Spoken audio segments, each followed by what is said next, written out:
Emmanuel Lucero. Now we move forward to 4 rounds between Janks Trotter and the 21-year-old Arturo Crespin.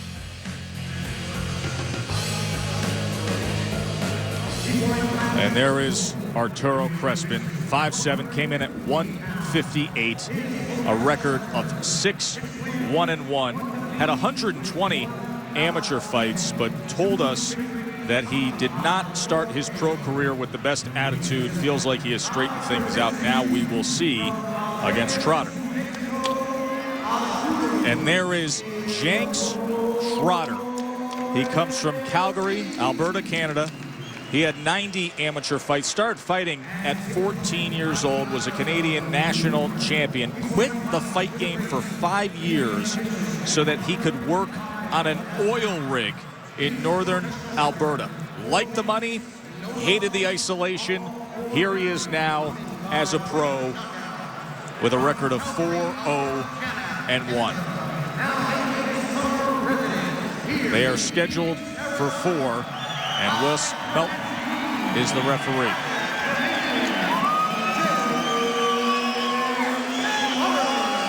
Not a lot of fighters we've had, Teddy, that left the fight game to join an oil rig crew. Okay, let's go, guys. No, not too many.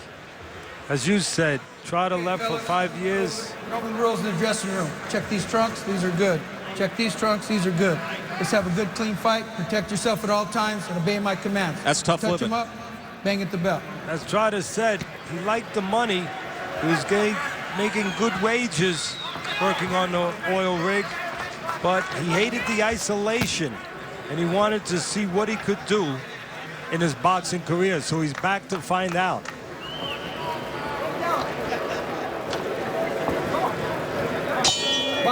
You know, Crespin was a terrific amateur, 160 bouts. Most of his pro fights have been in New Mexico.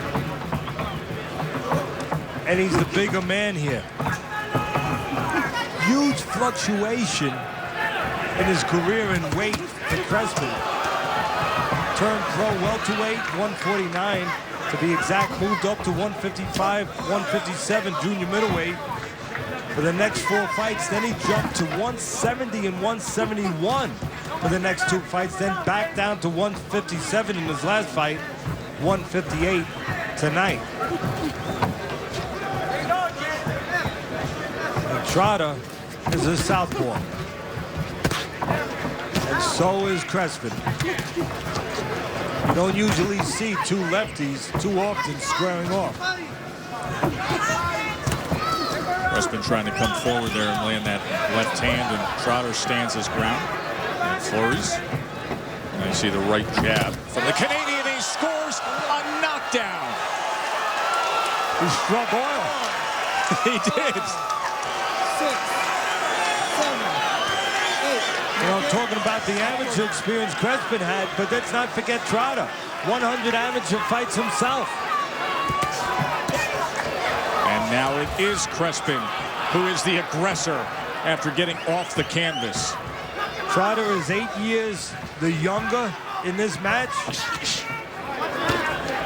You can see some softness in the body of Crespin. Well, you said he went up to 170 plus. You wonder if Trotter sees that softness, if he's going to attack down there. Trotter, his weight has been steady for his career, mostly around junior middleweight. Tried to get that right hook around the guard, did Crespin.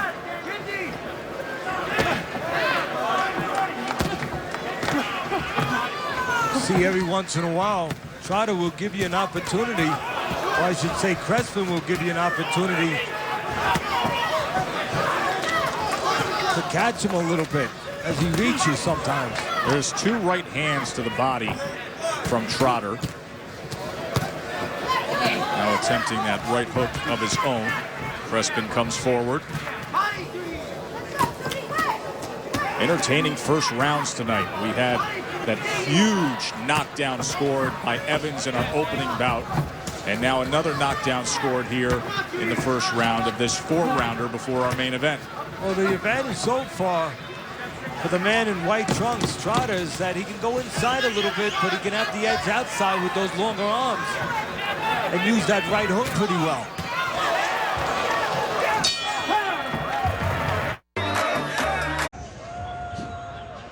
Take a look here how Trotter scores the knockdown. He misses the left, but he brings his feet, he steps, he closes the gap. Watch again, he misses the left, throws another one, but look how he steps. He doesn't reach, and then the right hook lands. He gets caught a right hook too, but his punch landed first and better. Now combination open up the second round from Arturo Crespin, who, by the way, has his sister Amanda working in his corner. She is a pro featherweight. Oh, knockout. Oh, boy. He is down and down hard. The fight is over. And he did it from the orthodox stance. He turned to orthodox out of the southpaw stance and scored the knockout with a straight right hand. I said in the first round, I liked that Trotter had some advantages. He had the longer arms. He looked like he was pretty good at letting his hands go at a distance, and he could go inside. There he did it at a distance. Timed Crespin with a nice straight right hand. Beat him to the mark.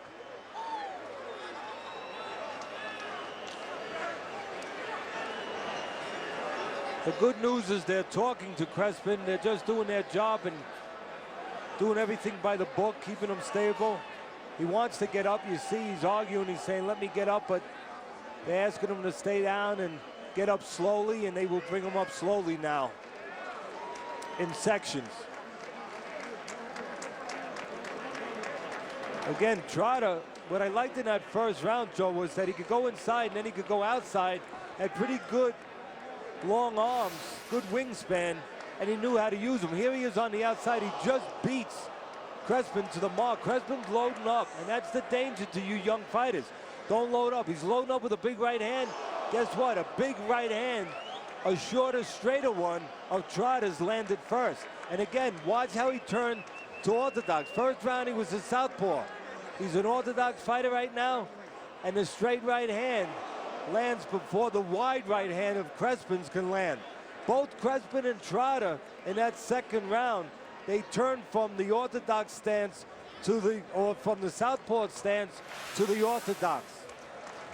And Crespin is back up on his feet. A huge right hand from Janks Trotter. It has been an explosive evening of action here in Phoenix.